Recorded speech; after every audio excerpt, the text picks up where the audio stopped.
நாம் இன்றைக்கி பார்க்க போகிறது கஸ்டர்ட் பட்டர் குக்கீஸ். அதுவும் நம்ம வந்து எக் இல்லாமல் பண்ண போகிறோம். ரொம்ப சிம்பிளான பொருள் தான் அதுக்கு தேவைப்படும். ரொம்ப சாஃப்டாகவும் நல்லா க்ரின்ச்சியாகவும் இருக்கும். இப்போது நான் ஒரு 100 கிராம் பட்டர் எடுத்துருக்கேன்.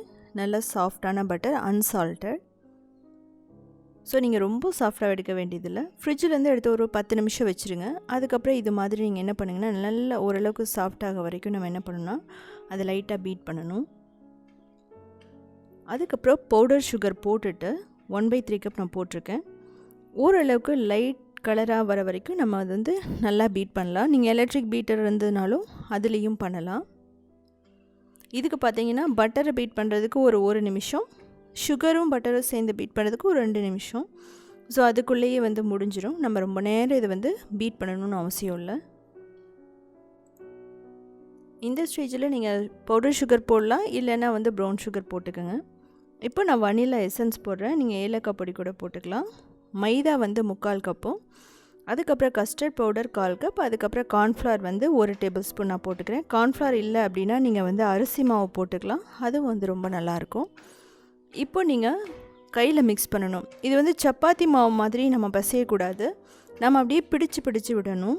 இல்லை அப்படின்னா அந்த க்ளூட்டன் டெவலப் ஆகி என்ன ஆகும்னா நமக்கு அந்த குக்கீஸ் ஹார்ட் ஆகிடும். ஸோ அதனால் நீங்கள் வந்து ரொம்ப வந்து அதை வந்து மிக்ஸ் பண்ணிக்கிட்டே இருக்கக்கூடாது. இப்போ தேவைப்பட்டால் ஒரு 2 டேபிள் ஸ்பூன் பால் மட்டும் ஊற்றிக்கலாம். ஸோ நம்ம டோ ரெடி ஆனதுக்கப்புறம் என்ன பண்ணணும்னா ஒரு 10 நிமிஷம் இதை ஃப்ரிட்ஜில் வச்சிடலாம். இல்லை வந்து நீங்கள் வந்து இம்மீடியட்டாக கூட நம்ம குக்கீஸ் பண்ணலாம். நம்ம 10 மினிட்ஸ் ஏன் வந்து ஃப்ரிட்ஜில் வைக்கிறோம் அப்படின்னா, அப்போ தான் வந்து நம்ம பண்ண போகிற குக்கீஸ் வந்து பேக் பண்ணும்போது ஸ்ப்ரெட் ஆகாமல் இருக்கும். நான் வந்து 10 மினிட்ஸ் வச்சு எடுத்துட்டேன். அதுக்கப்புறம் கொஞ்சம் மட்டும் நம்ம மிக்ஸ் பண்ணிக்கலாம். இதுக்கப்புறம் வந்து இதை நம்ம என்ன பண்ண போகிறோன்னா, ஈக்குவல் சைஸ் பால்ஸை நம்ம பண்ண போகிறோம். ஒரு கரண்டி எடுத்துக்கோங்க, இல்லைனா ஒரு சின்ன ஸ்பூன் எடுத்துக்கலாம். ஸோ அப்போ வந்து நீங்கள் என்ன பண்ணலான்னா, எல்லாமே வந்து ஈக்குவலாக இருக்கும் நம்ம இப்படி பண்ணும்போது. இல்லைன்னா நமக்கு உருண்டை வந்து அந்தளவுக்கு ஈக்குவலாக இருக்காது, பிஸ்கட்ஸ் எல்லாமே. இதுக்காக நம்ம ஒரு சின்ன ஸ்பூன் எடுத்துகிட்டு நம்ம உருண்டை பண்ணிவிட்டு லைட்டாக அதை வந்து தட்டிடலாம். ஸோ அப்போ தான் வந்து அது நல்லா ஃப்ளாட் ஆகிடும். இதுக்கப்புறம் நமக்கு என்ன ஷேப் வேணுமோ அது மாதிரி நம்ம பண்ணிக்கலாம். நம்ம இதில் பார்த்தீங்கன்னா நம்ம ஃபோர்க்கில் வந்து பண்ண போகிறோம் ஷேப்பை.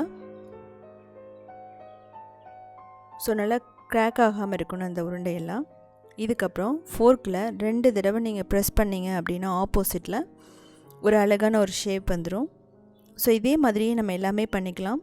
நீங்கள் இதில் மைதா வேணாம் அப்படின்னாலும் கோதுமை மாவு போட்டுக்கலாம். ஸோ நான் கூடிய சீக்கிரமாக கோதுமையில் எப்படி பண்ணுறதுன்னு சொல்லிட்டு நான் போகிறேன். கோதுமையும் ப்ரௌன் சுகரையும் யூஸ் பண்ணிவிட்டு, ஸோ இது பாருங்கள். ஸோ இந்த அளவுக்கு ஒரு அழகான ஒரு ஷேப் வருதுன்ட்டு. ஸோ இதெல்லாம் பண்ணிகிட்ருக்கும்போது நீங்கள் என்ன பண்ணுங்கன்னா, ஓடிஜி இல்லைன்னா அவனை வந்து 10 மினிட்ஸ் 250 டிகிரியில் ப்ரீ ஹீட் பண்ணிக்கோங்க. இல்லை அப்படின்னா கடாய் ப்ரெஷர் குக்கரில் பண்ணுறதுனாலும் நீங்கள் 10 மினிட்ஸ் லோ ஃப்ளேமில் ப்ரீ ஹீட் பண்ணி வச்சுக்கணும் எப்போவுமே. ஸோ அதுக்கப்புறம் வந்து ஒரு 20 to 25 மினிட்ஸ் வந்து நம்ம பேக் பண்ணணும். அதுவும் பார்த்தீங்கன்னா 180 டிகிரியில். அதே வந்து கடாய் ப்ரெஷர் குக்கரில் வந்து 25 மினிட்ஸ் லோ ஃப்ளேமில் பண்ணிங்கன்னா ரொம்ப பர்ஃபெக்டான குக்கீஸ் ரெடி ஆகிடும். நீங்கள் அப்படி குக் ஆகலைன்னா நீங்கள் எடுத்து பாருங்கள். ப்ரெஷர் குக்கர் கடாயில் பின்னாடி வந்து லைட்டாக ப்ரௌன் ஆகிடுதுன்னா பேக் ஆகிடுச்சின்னு அர்த்தம்.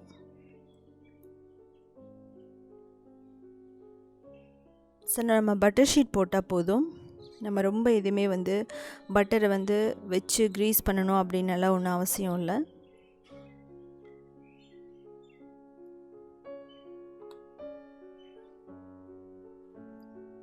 நம்ம ஆர்டிஃபிஷியலாக வீட்டில் பண்ணும்போது ஆர்டிஃபிஷியலாக எதுவுமே நம்ம ரொம்ப ஆட் பண்ண மாட்டோம். அதனால் இது ஹெல்த்தியானது கூட. ஸோ நான் அவனில் வச்சுட்டேன். இப்போ அவனில் வந்து பேக் ஆகி முடிச்சிருச்சு. 180 டிகிரியில் நான் 20 மினிட்ஸில் பேக் பண்ணிட்டேன். இப்போ எடுத்துகிட்டு ஒரு 10 மினிட்ஸ் அப்படியே வந்து நான் ஆற விட போகிறேன். ஸோ ஆறினதுக்கப்புறம் பாருங்கள். ஸோ ரொம்ப சூப்பரான பட்டர் குக்கீஸ். ஒரு 2 வாரம் வரைக்குமே இது கெட்டு போகாது. குழந்தைகளுக்கு ஸ்நாக்ஸுக்கும் நம்ம கொடுக்கலாம், இல்லை டீ காஃபி குடிக்கும்போது நம்ம அதை எடுத்துக்கலாம். ரொம்ப நல்லாயிருக்கும். ஸோ செஞ்சு பார்த்துட்டு கமெண்ட் பண்ணுங்கள்.